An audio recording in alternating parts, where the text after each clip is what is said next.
so much other times in your career.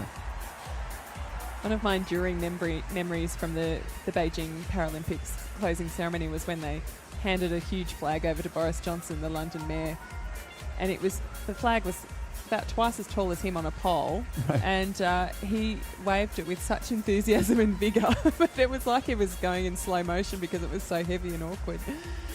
But back then, really set the tone for how excited they were to be hosting these games, and he's been a great ambassador for the event. He has been a great ambassador for the event. And that's, I think, what everybody feels. What you feel as a spectator is very similar to what you feel as an athlete, because I think you live and die with the performances of the athletes, and it is such an emotional performance and a celebration of what's possible as a human being. So these victories, I think, are often shared victories where you as the audience are watching, we as the audience are watching, and we see a tremendous performance. We go, wow, like that's what we as human beings are capable of doing. And Czech Republic. Czech Republic coming in here. Nice to see their umbrella carrying woman wearing the same colors as the country. Bit of dancing going on among the Czech Republic athletes.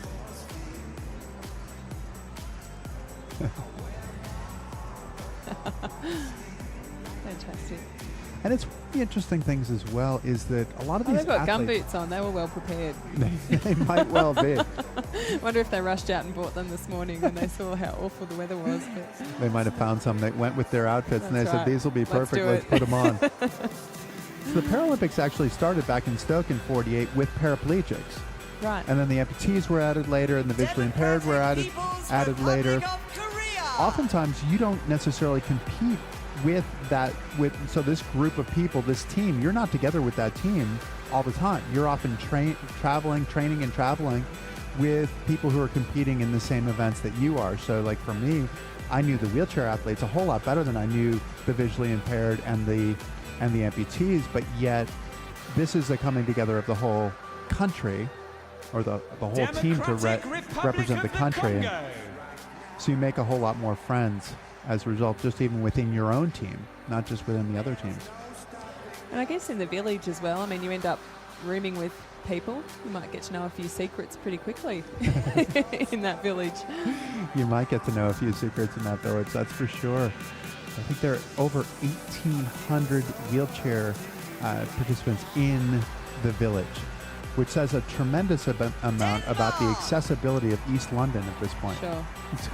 I think it's improved greatly. Yeah, absolutely. Here's Denmark. Yes, I went for a walk through the athletes' village yesterday. It was peaceful, beautiful, and a very, very happy place. It seemed it had such a nice atmosphere. People were just sort of around. Some were heading off to training. Others were sitting around chatting, catching up with old friends, getting to know their teammates from the same country as well, like you said. It is, and you see people in the dining hall, which is more of a dining tent, which not to diminish what's in the tent, because it is gigantic. This thing is huge. This is the size of a football field, if not bigger. I mean, it's a huge place, and you run into a whole lot of people, and you end up meeting a whole lot of people. It's sort of the common ground because everybody's going to go there to eat. And they go to great lengths to cater for all the athletes' needs too, don't they? They do, and it's become amazing. I mean, it's become where some of these athletes from some of the underprivileged countries will actually go to the polyclinic, and it might be the only time that some of these athletes actually go to get a chance to go to the doctor. Sure. So they'll come here and they'll utilize some of that, and the village will be transformed. Later on, this will become housing for people. This will be apartments and things like that. So a whole neighborhood has grown up. They call it the Olympic Village, but it will eventually be a neighborhood, which is kind of cool that neighborhood was the Olympic Village as well.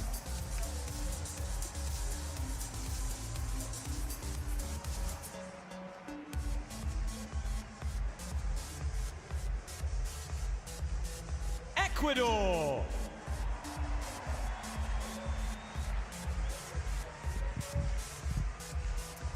Jessica Silvana Lalana Vega, the swimmer, is the flag bearer for Ecuador.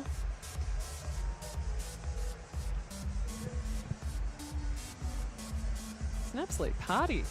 It is. It really is. And it's a huge honor to be the flag bearer. Sure. Yeah. The athletes will vote on that to determine who they want to be the flag bearer, whom they want to be have as their flag bearer. And it really is. It's a great honor to be able to carry that flag. As you see right there, look at that, right on cue. Wonderful. Kissing the flag, happy to be representing Ecuador.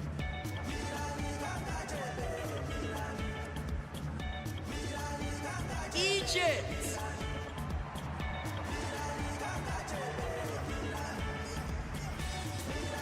And interesting that we're able to go from South America to Africa. Obviously, we're going in alphabetical order here. There is one exception that I think you'll probably figure out. That's but right.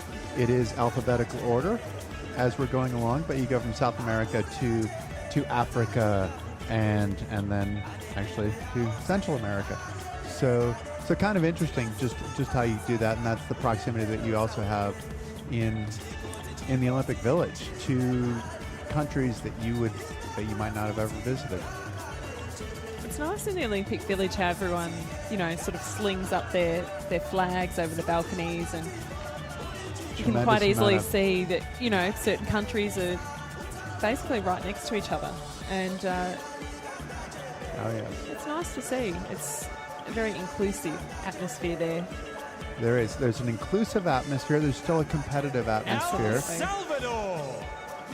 Trying to remember where it was. I think it was in Sydney. There was something that happened with the Canadian moose that they put on top of their dormitories. Somebody might have stolen it. Well, I mean, what were they expecting? It's a sitting target. It was returned, but people display their flags and their identity.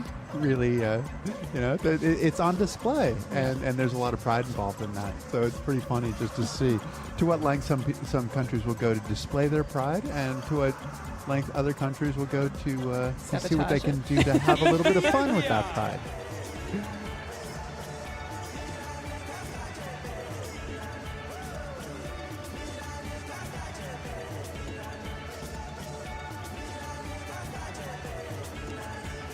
Ethiopia coming in here. You see, sometimes they give that flag bearer just a little bit of space to be able to really enjoy the time. Own that space. Faroe Islands.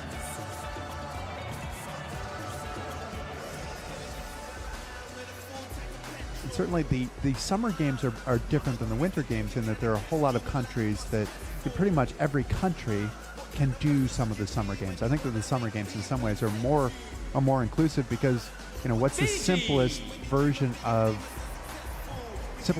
sport is probably running. Sure. And you don't really need much of anything to run. Yeah, you're right. You make an interesting point because winter sports, there's a lot more equipment. And many countries don't have access. We don't have access to ski fields. Yeah, absolutely. They don't have winter. Yep, don't have winter. And so you've got a part of that. So some of the purity of the summer games is really cool, where you have simple sports like running, like swimming. Yep. So we say that, and we go directly to a sport that has tremendous winter. Absolutely. Part of the country in the Arctic Circle, Finland. Leo Pekatati. And they might well have a little the flag bearer. Winter camouflage going on with those jackets. They were well prepared for the cooler evening.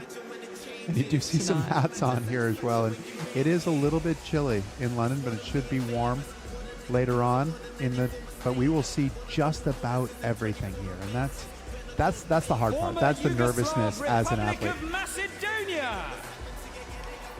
Macedonia coming in here. I guess you'd expect no less from London though, really. Weather-wise. You really don't. Yeah. And, I always thought that the best athletes were the athletes who could perform under all conditions. Sure. And the fact of the matter is that for every athlete, you never have a perfect competition. So if you realize that you're not going to have a perfect competition, it's a matter of sort of embracing whatever's going to go on. France again has had a tremendous team. I raced against a bunch of these guys for a long time on the track. Some of them are still here. Yeah. It's interesting to see some of these athletes who have retired and then decided that they wanted to come back. Doesn't tug at your heartstrings at all, does it? You I could be back there competing, and at this point it feels like my time has definitely passed me. The part that I really miss, which is funny, is the training part. sure. Is getting out there, the lifestyle of being an athlete. There's one of the guys, Pierre Fairbank, who I used to compete with, and it's kind of funny, because that really is it's a tremendous feeling of being able to put all that work into your performance. So is it, I guess the structuring of your life as well as the bigger picture goals that you're constantly working towards? Are they the two? It's the bigger picture goals. It's the making a difference every single day. Sure. It's the commitment to doing things correctly each time that you're doing it, and it's the passion. It's the passion for your sport. For many of us, or most of us, it's our first love. And it's the thing that you will put everything you possibly have into it.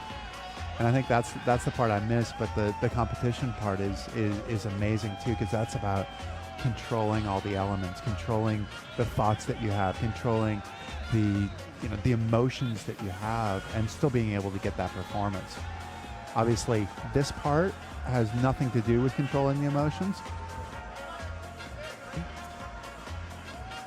You can all let it go, but I mean, really, you still have to be able to keep it in check, don't you, and put it back in the box at the end of the day, and then focus on what's ahead, not just get too carried away with the evening and then be exhausted the next day, coming off that huge high. It's a ridiculous balance.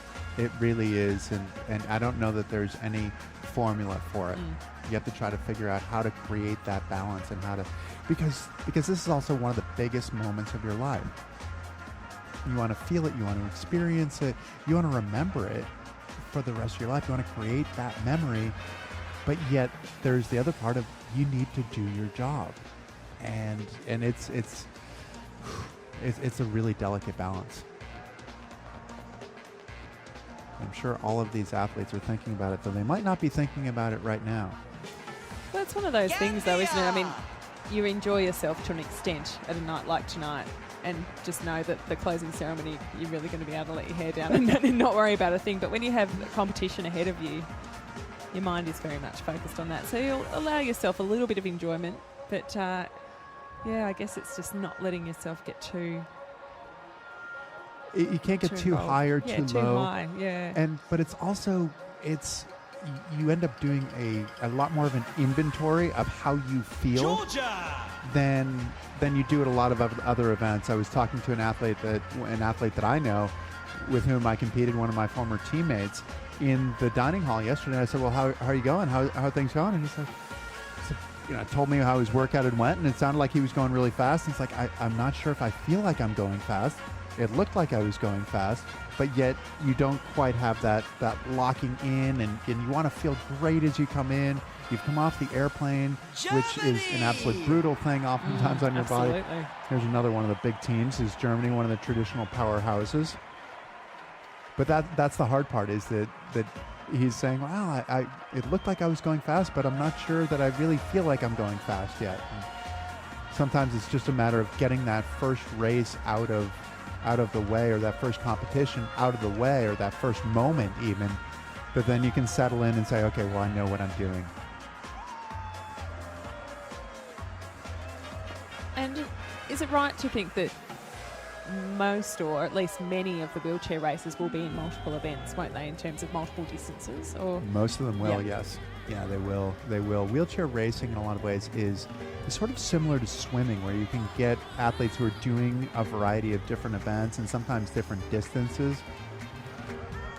It's not as specific, where if you look at runners, you say, well, the 100 and 200 meter guys, there's no way that they're going to run a 1500. Absolutely not. And I'm or pretty even sure they would not be the first one to tell you. And I remember talking to a retired sprinter at one point. I said, well, do you run now? And he said, No, I was a sprinter.